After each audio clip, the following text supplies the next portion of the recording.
ഈശോ മിശിഹായ്ക്ക് സ്തുതിയായിരിക്കട്ടെ. ഞാൻ മാണിപ്പറമ്പിലച്ചൻ. ആൽഫ ഇൻസ്റ്റിറ്റ്യൂട്ടിനെതിരെ വത്തിക്കാൻ്റെ അന്വേഷണം. കേരളത്തിലെ തലശ്ശേരി അതിരൂപതയിലെ alpha centre for theology and science AITS എന്ന സ്ഥാപനത്തിനെതിരെ വത്തിക്കാനിൽ പരാതി പ്രളയം. ന്യൂഡൽഹിയിലെ അപ്പസ്തോലിക നുൻഷിയേച്ചർ വഴി വത്തിക്കാൻ അന്വേഷണം ആരംഭിച്ചു. എന്താണ് പ്രശ്നത്തിൻ്റെ കാതൽ? എന്തൊക്കെയാണ് വത്തിക്കാൻ അന്വേഷിക്കുന്നത്?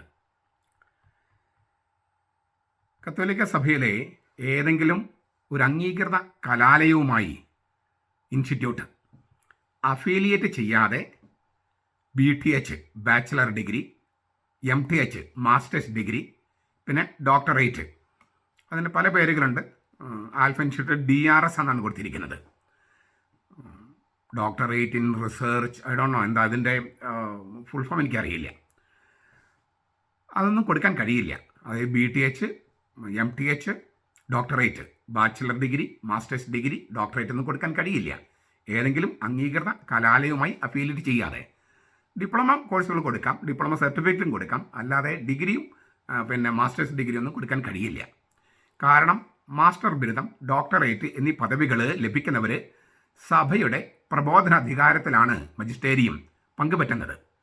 അവർ വേദവിപരീതം, പാഷാണ്ഡത പഠിപ്പിക്കാൻ പാടില്ലല്ലോ. അതുകൊണ്ട് തന്നെ ഏതെങ്കിലും അംഗീകൃത കലാലയത്തിൽ നിന്നുള്ള കലാലയത്തിൽ അഫിലിയേറ്റ് ചെയ്യണം. അവർ അംഗീകരിച്ച കോഴ്സുകൾ വേണം, അംഗീകരിച്ച പ്രൊഫസർമാർ വേണം, അങ്ങനെ ഒരുപാട് കാര്യങ്ങളുണ്ട്. അപ്പോൾ അങ്ങനെയുള്ള കാര്യങ്ങളൊക്കെ ആണ് വേണ്ടത്. ആൽഫ ഇൻസ്റ്റിറ്റ്യൂട്ട് ഇങ്ങനെ അംഗീകാരമില്ലാതെ ഈ BTH, MTH, ഡോക്ടറേറ്റോ കൊടുത്തിട്ടുണ്ടോ? അതാണ് ഒന്നാമത് പരിശോധിക്കുന്നത്. 2, സർട്ടിഫിക്കറ്റ് കിട്ടിയവർ തങ്ങൾക്ക് മാസ്റ്റേഴ്സ് ബിരുദവും ഡോക്ടറേറ്റും കിട്ടിയിട്ടുണ്ട് എന്ന് അവകാശപ്പെട്ട് മറ്റ് സ്ഥലങ്ങളിൽ പഠിപ്പിക്കാനും പ്രസംഗിക്കാനും പിന്നെ ഹയർ സ്റ്റഡീസിന് ഇതിനേക്കാൾ ഉയർന്ന് ഡോക്ടറേറ്റിനും മുകളിൽ പിന്നെ അങ്ങനെ ഒരുപാട് സ്റ്റഡീസ് ഇനിയും കിടപ്പുണ്ട്. അങ്ങനെ പോകാനും ഇടയായിട്ടുണ്ടോ? അങ്ങനെ ഇടയായിട്ടുണ്ടെങ്കിൽ അത് ആൽഫ ഇൻസ്റ്റിറ്റ്യൂട്ടിനെ പിന്നെയും പ്രതിസന്ധിയിലാക്കും. അത്തരം ചില കാര്യങ്ങളൊക്കെ റിപ്പോർട്ട് ചെയ്യപ്പെട്ടിട്ടുണ്ട്. അതായത് ഞങ്ങൾക്ക് ഡോക്ടറേറ്റ് ഉണ്ട്, ഞങ്ങൾക്ക് മാസ്റ്റേഴ്സ് ഉണ്ട് എന്നൊക്കെ പറഞ്ഞ് ഇവിടെ പഠിച്ച ചില ആളുകൾ അവകാശവാദങ്ങളുമായിട്ട് മറ്റ് സ്ഥലങ്ങളിൽ പോയിട്ടുണ്ട്. അതൊരു വലിയ പ്രശ്നമാണ്. 3, അംഗീകാരമില്ലാതെ ഇത്തരം ഡിഗ്രികളോ മാസ്റ്റേഴ്സോ ഡോക്ടറേറ്റോ കൊടുത്താൽ അത് വ്യാജ ഡിഗ്രികൾ കൊടുക്കുന്നതിന് തുല്യമാണ്. അത് ക്രിമിനൽ സ്വഭാവമുള്ള കുറ്റകൃത്യമാണ്. അങ്ങനെ ആൽഫ ഇൻസ്റ്റിറ്റ്യൂട്ട് ഈ ഡിഗ്രികളും മാസ്റ്റേഴ്സ് ഡിഗ്രികളും അങ്ങനെയുള്ള പലതും കൊടുത്തിട്ടുണ്ടോ? സർട്ടിഫിക്കറ്റ് കിട്ടിയവർ അതിനെ എങ്ങനെയാണ് മനസ്സിലാക്കിയത്? ആ സർട്ടിഫിക്കറ്റ് എങ്ങനെയാണ് മനസ്സിലാക്കിയത്? അവർ അതെങ്ങനെയാണ് ഉപയോഗപ്പെടുത്തിയത്? ഇതെല്ലാം അന്വേഷണത്തിന് വിധേയമാകും. 4, ആൽഫ ഇൻസ്റ്റിറ്റ്യൂട്ടിൻ്റെ വെബ്സൈറ്റിൽ പല സ്ഥലങ്ങളിൽ വെച്ച്, ദുബായ്, ജർമ്മനി, തൃശ്ശൂർ, അങ്ങനെ പല സ്ഥലങ്ങളിൽ വെച്ച് കോൺവക്കേഷൻ നടത്തിയതായി കാണാം. അതിന് ചിത്രങ്ങളടക്കം കൊടുത്തിട്ടുണ്ട്, റിപ്പോർട്ടുണ്ട്. അവിടെ വിതരണം ചെയ്തത് ഏത് തരത്തിലുള്ള ഡിഗ്രി സർട്ടിഫിക്കറ്റുകളാണ്? ഡിപ്ലോമ സർട്ടിഫിക്കറ്റ് ആണെങ്കിൽ കുഴപ്പമില്ല, ഡിഗ്രിയും മാസ്റ്റേഴ്സും ഡോക്ടറേറ്റും ആണെങ്കിൽ അത് പ്രശ്നം ആണ്. അത് അന്വേഷിക്കാൻ ഈ ആൽഫ ഇൻസ്റ്റിറ്റ്യൂട്ടിൻ്റെ വെബ്സൈറ്റിൽ ഇങ്ങനെയാണ് കാണുന്നത്. സർട്ടിഫിക്കറ്റുകളെ കുറിച്ച് കാണുന്നത് ഇങ്ങനെയാണ്: all the certificates issued by Alpha institute are given under the capacity of the institute itself. ഈ സ്ഥാപനത്തിൻ്റെ സ്വന്തം ശേഷിയിൽ മാത്രമാണ് എല്ലാ സർട്ടിഫിക്കറ്റുകളും കൊടുത്തിട്ടുള്ളത്, വിതരണം ചെയ്തിട്ടുള്ളത്. Even though the institute began to function as a center of 2 private universities in India, due to certain technical and legal issues, these programs are discontinued. ഇന്ത്യയിലെ 2 സ്വകാര്യ കലാലയങ്ങളുടെ കേന്ദ്രമായിട്ടാണ് ഈ സ്ഥാപനം പ്രവർത്തനം ആരംഭിച്ചതെങ്കിലും ചില സാങ്കേതികവും നിയമപരവുമായ കാരണങ്ങളാൽ ആ പരിപാടികൾ അവസാനിപ്പിച്ചു. The process of recognition of the institute by the Congregation for Education, Rome, is progressing. വിദ്യാഭ്യാസത്തിന് വേണ്ടിയുള്ള റോമായിലെ ഡിക്കാസ്റ്ററി ഈ സ്ഥാപനത്തെ അംഗീകരിക്കാനുള്ള പ്രക്രിയ നടന്നുകൊണ്ടിരിക്കുന്നു. അതായത് ഇതുവരെയും അംഗീകാരം കിട്ടിയിട്ടില്ല, അംഗീകാരം കിട്ടാനുള്ള ശ്രമത്തിലാണ്. ആൽഫ സ്ഥാപനത്തെക്കുറിച്ച് ഇന്ത്യയിൽ അംഗീകൃത സ്ഥാപനങ്ങളിൽ പരാതികൾ അയക്കേണ്ടായി പലരും. അവർക്ക് ലഭിച്ച ഉത്തരം, രേഖാമൂലം ലഭിച്ച ഉത്തരം ഇങ്ങനെയാണ്: ഇന്ത്യയിലെ കത്തോലിക്ക ഫാക്കൽറ്റികളുടെ സമ്മേളനത്തിൽ Catholic faculties in India, CFI എന്നാണ് അതിന് ചുരുക്കം. കാത്തലിക് ഫാക്കൽറ്റീസ് ഇൻ ഇന്ത്യ, ഇന്ത്യയിലെ കത്തോലിക്ക ഫാക്കൽറ്റികളുടെ സമ്മേളനത്തിൽ ആൽഫ ഇൻസ്റ്റിറ്റ്യൂട്ടിനെ കുറിച്ചുള്ള പരാതി ചർച്ച ചെയ്തു. അപ്പോൾ ഇന്ത്യയിലെ എല്ലാ അംഗീകൃത കലാലയങ്ങളുടെയും ഒരു സമ്മേളനമുണ്ട്. ആ മീറ്റിങ്ങിൽ ആൽഫ ഇൻസ്റ്റിറ്റ്യൂട്ടിനെ കുറിച്ചുള്ള പരാതി ചർച്ച ചെയ്തു. റോമയിലെ കൾച്ചർ ആൻഡ് എഡ്യൂക്കേഷൻ ഡിക്കാസ്റ്ററിയുടെ നിർദ്ദേശങ്ങൾ അനുസരിച്ചുള്ള സാധാരണ അഫിലിയേഷൻ ലഭിക്കാനായി ആൽഫ ഇൻസ്റ്റിറ്റ്യൂട്ട് പരിശ്രമിക്കുമെന്ന് ഞങ്ങൾ പ്രത്യാശിക്കുന്നു. അതായത് dicastery for culture and education, റോമിൽ അങ്ങനെ ഒരു വകുപ്പുണ്ട്, ഡിപ്പാർട്ട്മെൻ്റ് ഉണ്ട്. അതിൻ്റെ നിർദ്ദേശങ്ങൾ അനുസരിച്ചുള്ള അഫിലിയേഷൻ ലഭിക്കാനായി ആൽഫ ഇൻസ്റ്റിറ്റ്യൂട്ട് പരിശ്രമിക്കുമെന്ന് ഞങ്ങൾ പ്രത്യാശിക്കുന്നു. എന്ന് വെച്ചാൽ ഇതുവരെയും ഈ ലെറ്റർ കിട്ടിയത് എനിക്ക് ഒക്ടോബർ 24 ഒക്ടോബർ മാസത്തിലാണ്, 2024 ഒക്ടോബർ. അതുവരെയും ആൽഫ ഇൻസ്റ്റിറ്റ്യൂട്ടിന് അംഗീകാരം ലഭിച്ചിട്ടില്ല. അതിനുശേഷം ലഭിച്ചിട്ടുണ്ടോ എന്ന് എനിക്കറിയില്ല. അതായത് കഴിഞ്ഞ ഒരു 4 മാസത്തിനുള്ളിൽ അംഗീകാരം ലഭിച്ചിട്ടുണ്ടോ എന്ന് എനിക്കറിയില്ല. ഞാനിത് പറയുന്നത് എൻ്റെ കയ്യിലുള്ള രേഖ ഒക്ടോബർ മാസത്തിലെയാണ്. അപ്പോൾ ഇതുവരെയും ആൽഫ ഇൻസ്റ്റിറ്റ്യൂട്ടിന് അംഗീകാരം ലഭിച്ചിട്ടില്ലെങ്കിൽ ഇങ്ങനെ ഒരു ഇൻസ്റ്റിറ്റ്യൂട്ട് പ്രവർത്തിക്കുന്നത് ജനങ്ങളെ കബളിപ്പിക്കുന്ന തരത്തിലാണോ? ഇതാണ് വത്തിക്കാൻ അന്വേഷിക്കുന്ന മറ്റൊരു കാര്യം. പിന്നെ വേറൊരു പരാതി കൂടി വത്തിക്കാനിൽ വന്നിട്ടുണ്ട്. ഒരു വ്യക്തിയുടെ തീർത്തും വ്യക്തിപരമായ അതും വികലമായ ദൈവശാസ്ത്രം ജനങ്ങളിലേക്കും മറ്റു രൂപതകളിലെ ജനങ്ങളിലേക്കും കയറ്റിവിടാനുള്ള, നുഴഞ്ഞ കയറ്റം എന്നാണ് ഉപയോഗം വയ്ക്കുന്നത്, ഇൻഫിൽട്രേറ്റ്, അങ്ങനെയൊന്നും എങ്ങനെയെങ്കിലും നുഴഞ്ഞു കയറ്റി വിടാനുള്ള ദുരുദ്ദേശം ഈ സ്ഥാപനത്തിനുണ്ടോ? അത് വത്തിക്കാൻ പരിശോധിക്കുന്നു. അതായത് ഒരു വ്യക്തിയുടെ ഒരല്പം വ്യക്തിപരവും വികലവുമായ ദൈവശാസ്ത്രം ജനങ്ങളിലേക്കും പിന്നെ മറ്റ് രൂപത്തിലെ ജനങ്ങളിലേക്കും എങ്ങനെയെങ്കിലും കയറ്റിവിടാനും ജനത്തെ തന്ത്രപൂർവ്വം വഴിതെറ്റിക്കാനുമുള്ള ദുരുദ്ദേശം ഈ സ്ഥാപനത്തിനുണ്ടോ? 7. ഈ സ്ഥാപനത്തെക്കുറിച്ച് സുറിയാനി കത്തോലിക്ക സഭയുടെ മെത്രാന്മാരുടെ സിനഡിന് അറിയാമായിരുന്നെങ്കിൽ അതിന് ചാൻസലർ ആയിരുന്ന പാംപ്ലാനി പിതാവിനോട് വിശദീകരണം ചോദിച്ചിരുന്നു. ഈ സ്ഥാപനത്തെക്കുറിച്ചും അതിൻ്റെ അംഗീകാരമില്ലായ്മയെക്കുറിച്ചൊക്കെ മെത്രാന്മാരുടെ സിനഡിന് അറിയാമായിരുന്നെങ്കിൽ അതിന് ചാൻസലർ ആയിരിക്കുന്ന പാംപ്ലാനി പിതാവിനോട് വിശദീകരണം ചോദിച്ചിരുന്നുവോ? അക്കാര്യം വത്തിക്കാനിൽ അറിയിച്ചുവോ? അടുത്തത്, ചാൻസലർ നൽകിയ വിശദീകരണം തൃപ്തികരമായിരുന്നോ? തൃപ്തികരമല്ലായിരുന്നെങ്കിൽ എന്ത് തിരുത്തൽ നടപടിയാണ് സ്വീകരിച്ചത്? അടുത്തത്, അംഗീകാരം കിട്ടുന്നത് വരെ ഈ സ്ഥാപനം പ്രവർത്തിക്കരുതെന്ന് മേജർ ആർച്ച് ബിഷപ്പോ മെത്രാൻ സിനഡോ ഈ പാംപ്ലാനി പിതാവിനോട് ആവശ്യപ്പെടണമായിരുന്നോ? നിയമപ്രകാരം വേണ്ടിയിരുന്നോ? അക്കാര്യം വത്തിക്കാൻ പരിശോധിക്കും. ബ്രസീൽ, പെറു തുടങ്ങിയ രാജ്യങ്ങളിൽ ഈ അടുത്ത കാലത്ത് ഇത്തരം ചില സ്ഥാപനങ്ങൾ കണ്ടെത്തിയതാണ്. വത്തിക്കാൻ അവയെല്ലാം പിരിച്ചുവിട്ടിരുന്നു. അംഗീകാരമില്ലാതെ ഇങ്ങനെയൊന്നും ചെയ്യരുതെന്ന് താക്കീതും കൊടുത്തു. ഓരോ സ്ഥലത്തെയും മെത്രാന്മാർക്കും മെത്രാന്മാരുടെ സിനഡിനും കൂടുതൽ ഉത്തരവാദിത്തമുണ്ടെന്നും വ്യക്തമാക്കി. അത്തരം ഒരു നടപടി ഇന്ത്യയിലെ ഈ സ്ഥാപനത്തിന് നേരെയും വേണോ? അതാണ് വത്തിക്കാൻ പരിശോധിക്കുന്ന മറ്റൊരു കാര്യം. പിന്നെ ഏറ്റവും പ്രധാനപ്പെട്ടതായി വത്തിക്കാൻ പരിശോധിക്കുന്ന ഇതാണ്: എന്തുകൊണ്ടാണ് സഭാ നേതൃത്വം ഇത്തരം ധാർമ്മിക പ്രശ്നങ്ങളിൽ മെല്ലെ പോക്ക് നയം സ്വീകരിക്കുന്നത്, അല്ലെങ്കിൽ അനങ്ങാപ്പാറ നയം സ്വീകരിക്കുന്നത്? മെത്രാന്മാർ ഏറ്റവും പ്രധാനപ്പെട്ട ഉത്തരവാദിത്തം നിറവേറ്റാതെ പദവിയിലിരിക്കുന്നത് ഭൂഷണമാണോ? സംശയത്തിൻ്റെ നിഴലിലിരിക്കുന്ന ആളുകളെ കൂടുതൽ ഉത്തരവാദിത്തം ഏൽപ്പിക്കുന്നത് നല്ല സന്ദേശമാണോ പൊതുജനത്തിനും ദൈവജനത്തിനും നൽകുക? ഇത്തരം കാര്യങ്ങളൊക്കെയാണ് എൻ്റെ അറിവിൽപ്പെട്ടിടത്തോളം വത്തിക്കാൻ പരിശോധിക്കുന്നത്. ഇനിയും ചിലപ്പോൾ ഇതിനേക്കാൾ കൂടുതൽ കാര്യങ്ങളുണ്ടാകാം. ഇതിൽ ചില കാര്യങ്ങൾ അതൊക്കെ ഈ കമ്മീഷൻ, ഏത് കമ്മീഷനാണ് വരണേ, അതൊന്നും അതിൻ്റെ ഡീറ്റെയിൽസ് എനിക്കറിയില്ല. ഇത്തരം കാര്യങ്ങളാണ് എനിക്ക് ഇപ്പോൾ കിട്ടിയിരിക്കുന്ന അറിവുകൾ. ഇപ്പം നമ്മുടെ ചില സംശയങ്ങളുണ്ട്. ഈ വത്തിക്കാൻ്റെ മുമ്പിലുള്ള അത് കാര്യം നടക്കട്ടെ, ഞാൻ പിന്നെ രേഖകളെല്ലാം കോട്ട് ചെയ്തിട്ടുണ്ട്, ഞാൻ പറഞ്ഞു കഴിഞ്ഞു. അപ്പോൾ നമ്മുടെ ഒരു സംശയം, ഇത്തരം കാര്യങ്ങൾ ചൂണ്ടിക്കാണിച്ചാണോ വിമതര് ആൽഫയുടെ ചാൻസലറെ ബ്ലാക്ക്മെയിൽ ചെയ്യുന്നത്? അല്ലെങ്കിൽ സഭാവിരുദ്ധ പ്രവർത്തനം മുഴുകിയിരിക്കുന്ന 3 പേരുമായി 2.5 മണിക്കൂറിലേറെ ഈ സീറോ മലബാർ സഭയുടെ ഏറ്റവും ടോപ്പിലുള്ള 2 മെത്രാന്മാർ ചർച്ചയ്ക്ക് പോയത് ശരിയോ? കാനോൻ നിയമത്തിനെതിരെയുള്ള കാര്യങ്ങളാണ് അവരാവശ്യപ്പെട്ടത്, ഈ അൽമായ മുന്നേറ്റക്കാർ ആവശ്യപ്പെട്ടത്.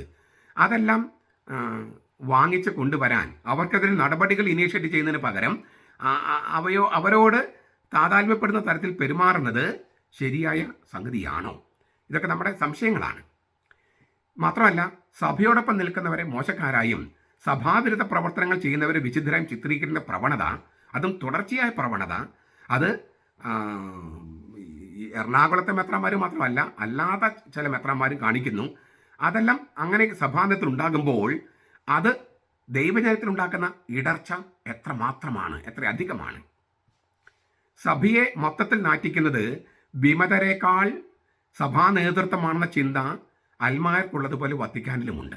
അത് പ്രബലമാണ് ചിന്ത. ഏതെങ്കിലും മെത്രാൻ ചെയ്ത കുറ്റത്തിനെതിരെ ആരെങ്കിലും സംസാരിച്ചാൽ അത് മാരകപാപമാകുകയും മെത്രാന്മാർ ചെയ്യുന്ന കൂടുതൽ ഗൗരവമായ കുറ്റകൃത്യങ്ങൾ കണ്ടില്ലെന്ന് വെക്കുകയും ചെയ്യുന്നത്, കണ്ടില്ലെന്ന് വെക്കുക മാത്രമല്ല അതിനെ പുണ്യവൽക്കരിക്കുകയും ചെയ്യുന്നത് ഈ ഫ്രാൻസിസ് മാർപ്പാപ്പയ്ക്ക് തീരെ ഇഷ്ടമില്ലാത്ത കാര്യമാണ്. അദ്ദേഹം വിഭാവന ചെയ്ത സിനഡാലിറ്റിക്ക് ചേരില്ലെന്നും വത്തിക്കാൻ നിരീക്ഷിക്കുന്നു. ഇതുമായിട്ട് ബന്ധപ്പെട്ട് ഇങ്ങനൊരു സംഗതി, അതായത് അംഗീകാരമില്ലാതെ ഈ ഒരു സ്ഥാപനം നടത്തുന്നുള്ള പരാതി വന്നപ്പോൾ അത് കേട്ട ഒരു കർദിനാളിൻ്റെ നിരീക്ഷണം ഞാൻ മുമ്പ് പറഞ്ഞിരുന്നു. അതായത് ഇല്ലിസിറ്റ് കുർബാനയും സഭയുടെ കുർബാനയും ഒരേ ആൾക്കാരിൽ ചൊല്ലാനായിട്ട് അനുവദിച്ചു. അത് പാലും വിഷവും ഒരേ പാത്രത്തിൽ വിളമ്പുന്നതിന് തുല്യമല്ലേ എന്ന് ഒരു കർദിനാൾ ചോദിച്ചിരുന്നു. ഞാൻ മുമ്പ് ഒരു വീഡിയോയിൽ പറഞ്ഞിട്ടുണ്ട്. ഏത് കർദിനാളെന്ന് ഞാൻ പറഞ്ഞില്ല, കർദിനാളെന്ന കാര്യം ഞാനന്ന് പറഞ്ഞിരുന്നില്ല. ഈ മെത്രാപ്പൊലീത്ത കീഴിലുള്ള ആൽഫ ഇൻസ്റ്റിറ്റ്യൂട്ടിൻ്റെ പ്രവർത്തനവും പാലും വിഷവും ഒരേ പാത്രത്തിൽ വിളമ്പുന്നത് പോലെയല്ലേ എന്ന് ആ കർദിനാളിൻ്റെ അഭിപ്രായം കേട്ട മറ്റൊരാൾ സൂചിപ്പിച്ചു. എന്താണ് ഉദ്ദേശിച്ചത്? അതായത് ജനങ്ങളെ ദൈവശാസ്ത്രം പഠിപ്പിക്കേണ്ടതൊക്കെ വളരെ നല്ല കാര്യമാണ്, അത് പാല്.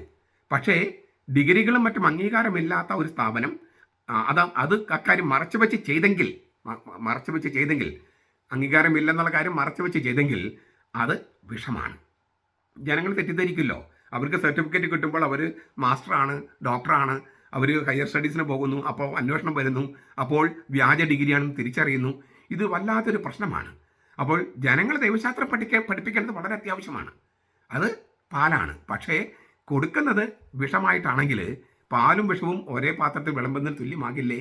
അപ്പോൾ ഈ ഇല്ലിസിറ്റും ലിസിറ്റും വിളമ്പിയത് പോലെയല്ലേ ഇതും വിളമ്പിയത് എന്നുള്ളൊരു സംശയമാണ് ആ കർദിനാൾ പങ്കുവെച്ചത്. പക്ഷേ ഇതൊക്കെ തെളിയിക്കപ്പെടേണ്ട കാര്യമാണ്, നമുക്ക് അറിഞ്ഞുകൂടാ. ഇതിൻ്റെ കൂട്ടത്തിൽ ഞാൻ മുമ്പൊരു കാര്യം പറഞ്ഞിരുന്നു. അതായത് ഒരു അതിരൂപതയിലെ മെത്രാപ്പോലിത്തയെ മറ്റൊരു അതിരൂപതയിൽ സഹായ മെത്രാനായി നിയമിച്ചു. തലശ്ശേരിയിൽ മെത്രാപ്പൊലീത്തയാണ്, അദ്ദേഹത്തെ എറണാകുളം അങ്കമാലി അതിരൂപതയിൽ സഹായ മെത്രാൻ്റെ പോസ്റ്റിൽ നിയമിച്ചു. അതിൻ്റെ നിയമവശങ്ങൾ പരിശോധിക്കാൻ ഡിക്കാസ്റ്ററി ഫോർ ലെജിസ്ലേറ്റീവ് ഇൻ്റർപ്രട്ടേഷനോട് ആ ഡിക്കാസ്റ്ററിയോട് വത്തിക്കാൻ കാര്യമെല്ലാം ആവശ്യപ്പെട്ട കാര്യം ഞാൻ മുമ്പ് പറഞ്ഞിരുന്നു. അപ്പോൾ ആ സംഭവമായിട്ട് ഇതുമായിട്ട് കൂട്ടിച്ചേർത്ത് വായിച്ചാൽ പ്രശ്നം വളരെ ഗൗരവമാണ്, വളരെ ഗൗരവം. അതായത് നിയമപരമായിട്ടുള്ളൊരു പ്രശ്നം, വളരെ വലിയൊരു പ്രശ്നം. അത് നമ്മുടെ അവർ ചോദിച്ച ചോദ്യമൊക്കെ ഞാൻ അന്ന് പറഞ്ഞായിരുന്നു. അതായത് കാനൻ ലോയിൽ ഡോക്ടറേറ്റ് ഉള്ള ആളാണ് നിങ്ങളുടെ മേജർ ആർച്ച് ബിഷപ്പ്. കാനൻ ലോയിൽ ഡോക്ടറേറ്റ് ഉള്ളവരാണ് ഉപദേശിക്കാൻ ഇരിക്കുന്നവർ. എന്നിട്ടും നിങ്ങൾ ഇത്തരം കാര്യങ്ങളിലൊന്നും ശ്രദ്ധിച്ചില്ലേ എന്നാണ് ചോദിച്ചത്. എന്നിട്ടത് പരിശോധിക്കാനായിട്ട് ഈ ഡിക്കാസ്റ്ററി ഫോർ ലെജിസ്ലേറ്റീവ് ഇൻ്റർപ്രട്ടേഷൻ, അതായത് നിയമവൃത്തങ്ങളുടെ വ്യാഖ്യാനം എന്ന് പറഞ്ഞൊരു വകുപ്പുണ്ട്, അവിടെ കാര്യാലയമുണ്ട്. ആ കാര്യാലയത്തോട് ഇത് പരിശോധിക്കാൻ ആവശ്യപ്പെട്ടിരിക്കുക. അതും ഇതുമായിട്ടൊക്കെ ചേർത്ത് വരുമ്പോൾ അതേ മെത്രാപ്പൊലീത്തയാണ് ഇതിന് ചാൻസലർ. അതായത് മെത്രാപ്പൊലീത്ത ആയിരിക്കുന്ന ആൾ സഹായ മെത്രാനായി നിയമിക്കപ്പെട്ടിരിക്കുന്നു. അതേ മെത്രാപ്പൊലീത്തയും സഹായ മെത്രാനാണ് ഈ ആൽഫ ഇൻസ്റ്റിറ്റ്യൂട്ടിൻ്റെ ചാൻസലർ. അപ്പോൾ ഇതെല്ലാം കൂട്ടി വായിക്കുമ്പോൾ വളരെ ഗൗരവമായ ധാർമ്മിക പ്രശ്നം ഉണ്ടാകുമെന്നാണ് വത്തിക്കാൻ വൃത്തങ്ങളിൽ നിന്ന് നമുക്ക് മനസ്സിലാക്കുന്നത്. അപ്പോൾ അവർ ചൂണ്ടിക്കാണിച്ച മറ്റൊരു കാര്യം, ഈ എറണാകുളം അങ്കമാലി അതിരൂപതയിലെ ലിറ്റററി പ്രശ്നം കൈകാര്യം ചെയ്യുന്നതിൽ മാത്രമല്ല, മറ്റു പല ഗൗരവമായ കാര്യങ്ങളിലും മറ്റ് മെത്രാന്മാരോ എല്ലാ മെത്രാന്മാരും അല്ല ഒക്കെ മൗനം പാലിക്കുന്നു. ആ മൗനം തന്നെ പാപമായി മാറുകയല്ലേ? Silence becomes sin. Silence becomes sin. ആരൊക്കെ പ്രീതിപ്പെടുത്താൻ വേണ്ടിയിട്ടും മൗനം പാലിച്ചാൽ, അതും ഉന്നത അധികാര സ്ഥാനങ്ങളിൽ ഉത്തരവാദിത്തപ്പെട്ട പദവികളിരിക്കുന്നവർ മൗനം പാലിച്ചാൽ അത് പാപമായി തീരുകയില്ലേ എന്നാണ് ചോദിച്ചത്. ഇതെല്ലാം ഞാൻ നിങ്ങളുടെ മുമ്പിൽ ഫാക്ട്സ്, വസ്തുതകൾ അവതരിപ്പിച്ചിട്ടാണ് പറയണേ. അതുകൊണ്ട് തന്നെ ഇത് സങ്കടകരമായ സംഗതിയാണ്. നമ്മുടെ നേതൃത്വത്തിൽ അപജയങ്ങൾ സംഭവിക്കുന്നത് നമുക്കൊട്ടും ഭൂഷണമല്ല. എനിക്കും നിങ്ങൾക്കും സങ്കടം വരുന്ന സംഗതികളാണ്. അതേസമയം സന്തോഷം നൽകുന്നൊരു കാര്യമുണ്ട്. എന്താണ്?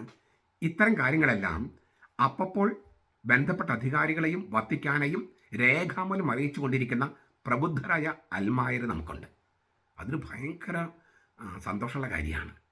പിന്നെ ചില മെത്രാന്മാരുണ്ട്, രേഖാമൂലം അവർ അറിയിക്കുന്ന കാര്യങ്ങൾ, സത്യസന്ധമായ കാര്യങ്ങൾ.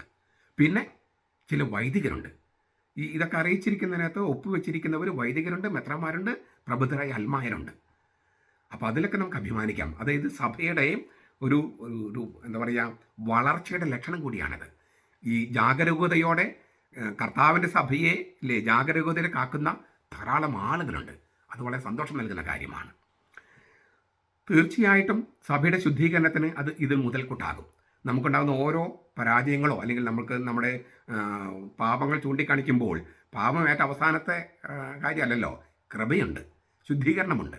അപ്പോൾ അതുകൊണ്ട് ശുദ്ധീകരണത്തിനും ദൈവത്തിൻ്റെ കൃപയ്ക്കും അനുകൂലമായ ഒരു നിലപാടെടുക്കാൻ പ്രത്യേകിച്ച് ഈ നോമ്പ് കാലത്ത് നമ്മളെല്ലാവരെയും പ്രേരിപ്പിക്കുന്ന ഘടകമാണ് ഈ തിന്മകൾ പുറത്തു വരുന്നത്.